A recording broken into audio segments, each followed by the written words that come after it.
Recent nationwide studies found over 43 million illegal school bus pass-bys in just one school year. That's not a typo. Enforcement is responding, and the consequences are about to feel like running red lights in front of a courthouse. And with even more states expanding school zone and stop-arm camera programs in 2024 and 2025, the penalties coming in 2026 are tougher than anything drivers remember. I'll walk you through the real penalties, how fast school zones can drop to 20 miles per hour without you noticing, and how repeat violations stack into license suspensions and jail time. Watch this before your next morning commute. Ever coasted at 30 and missed a tiny school zone sign that quietly dropped it to 20? That 10 mile per hour mistake now stacks. States flip on school zone limits in different ways. Fixed morning and afternoon windows, flashing beacons, or the when children are present standard. The detail that trips drivers is the activation mid-block. You enter at the regular limit, then the beacon lights, and the rule changes under your tires. Enforcement is tightening around those triggers, and the margin for error shrinks once the system flags you. People treat the first ticket like a minor fee. That mindset breaks down fast when enforcement layers in. Many corridors run automated cameras alongside patrol cars, so one pass can become two separate contacts with the system in a single week. Points hit your record, and your insurer recalculates risk for the next renewal. In some areas, the posted school zone fine is a base. Then court costs, surcharges, and administrative fees push it higher. Repeat that pattern, and you're paying more for the same commute with less license left. Run through a typical morning. You roll past a school driveway. Halfway down the block, the beacon starts flashing, and a crossing guard steps out. The duty shifts instantly. You slow to the posted school speed, yield, and keep it there to the end of the zone. If a camera is mounted on the pole, it timestamps your approach, reads your plate, and logs the speed differential against the active limit. If an officer is stationed at the far end, they're watching for anyone who lifted but didn't reach the number. The chain of evidence is clean. Location, time, device calibration, and the captured plate. States have leaned on tech to close gaps. Automated school zone speed cameras issue citations to the registered owner, and many places use a fine ladder that ramps with each violation in a set period. Point systems add another layer, and the math gets worse when insurance adds a surcharge for moving violations in protected zones. Some jurisdictions structure first offenses near a few $100s, and then escalate for second and third hits. Persistent offenses can trigger license suspension reviews and, in certain states, open the door to jail time for drivers who keep breaking the rule. Treat school zones like dynamic red lights. When the signal is active, your only move is compliance. Cities that deployed cameras saw a spike in speeding during school hours, not because drivers suddenly got worse, but because more violations were captured. That's the wake-up call, and there's a stricter category ahead. Passing a school bus with its stop arm out gets policed even harder, with growing camera programs on the buses themselves and penalties that look a lot like running a red light right in front of enforcement. Here's the bottom line on the school zone side. A first hit often starts near a few $100s, repeats climb quickly, and stacking points raises your insurance and risks your license. You now see how easy it is to trip a school zone penalty. Next is the stop arm rule, where drivers lose licenses faster than they think. Think you can slip past a school bus with the stop arm out? One pass can cost more than a month's rent. And if you repeat it, jail lands on the table fast. Here's what actually triggers the violation. When the stop arm extends and the red lights flash, you stop, period. Children loading or unloading means you wait until the arm retracts and the lights go dark. Extra lanes don't save you. Center turn lanes don't save you. On many roads, traffic in both directions must stop. Some states carve out an exception on a divided highway with a physical median, but that depends on the state. And a painted strip doesn't always count. If you're unsure about your local rule, assume you must stop until that bus clears the duty to yield. A lot of drivers think a wide roadway or a higher speed corridor gives them a pass. Often wrong. States draw the line based on median type, not how many lanes you see.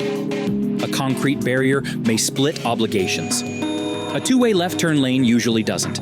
That's where people get clipped, especially at dawn routes, where visibility is fine. But the stop sequence looks brief. The law key's off the stop arm, and red lights, not how long you think the pause will last. Take New York as a working model. A first offense can land around $250 to $400. Repeat offenses climb quickly, and points follow. Stack enough violations or trigger aggravated scenarios, and now you're staring at suspensions and potential jail. The structure is designed to escalate pressure on persistent offenders. And courts take school bus violations seriously. Why the heat? The scale. In 2022 to 2023, more than 43 million illegal pass-bys were recorded. States answered by putting cameras on buses, expanding coverage, and boosting detection. That means a lot of violations that used to slip by now turn into mailed citations.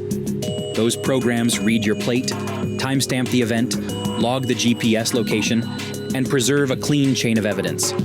The bus system sends the package to enforcement, and a notice goes to the registered owner. Penalties are split based on how they catch you. In many places, a camera ticket lands as a civil fine with no points. But if an officer sees it, you can get points, higher fines, and a court date. The difference matters when insurance reviews your record, and when a job screens your motor vehicle history for deliveries, rideshare, or CDL adjacent roles. It's not just about the check you write. It's about the profile you build with every mark. Here's the payoff. In certain states, fines can climb to roughly $1,500 with repeat offenses. Add points and prior violations, and now you're in suspension and potential jail territory. We've covered the law you can't ignore. Now let's decode the bigger lesson. When brands miss signals, the penalties look different, but the fallout hits just as hard. If drivers get punished for ignoring signals, what happens when automakers miss even bigger ones? Take the Nissan Titan. Solid truck, big V8, decent tow numbers, and yet the market verdict was cold. For example, in one recent model year, Nissan's Titan sold around 10,000 units, while Toyota's Tundra moved more than 120,000.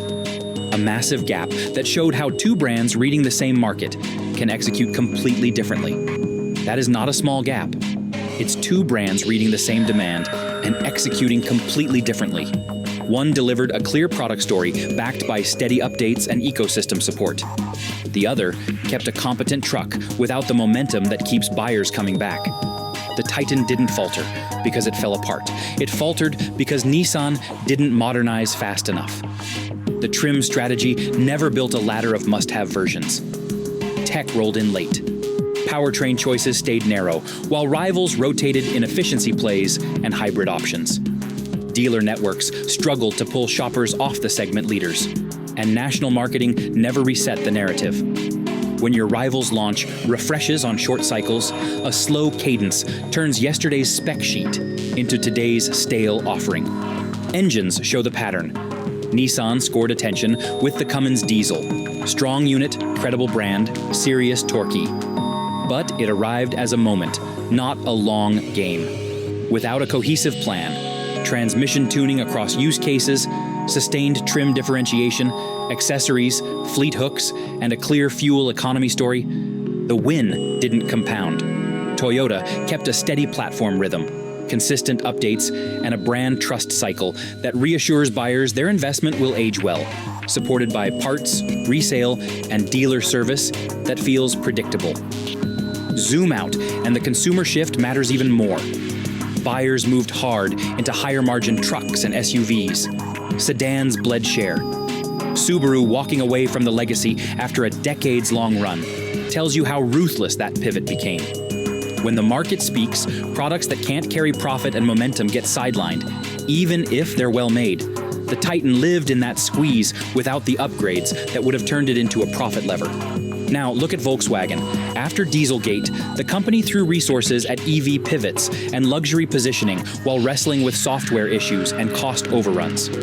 Portfolio bets leaned on brands like Porsche, yet strategy shifts there fed back into VW's financials, exposing how assumptions about EV timing and premium demand can stress a balance sheet.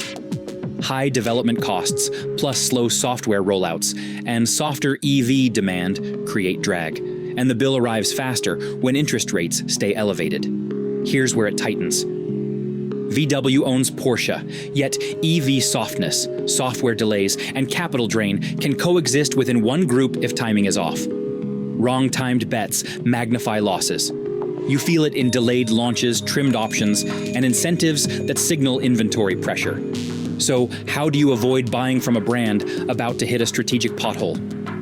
Treat it like an intersection. Watch the signals. You want steady product spend, a credible EV and hybrid roadmap, and dealers aligned on service quality and parts availability. Before we close, I've got a simple checklist you can use to audit a brand's stability before you sign a loan. Laws and markets punish late reactions. Timing separates a manageable ticket from a total strategy. You saw how fast the stakes rise when signals change. The same clock runs on brands that hesitate and then pay for it in lost trust, weak resale, and higher ownership costs.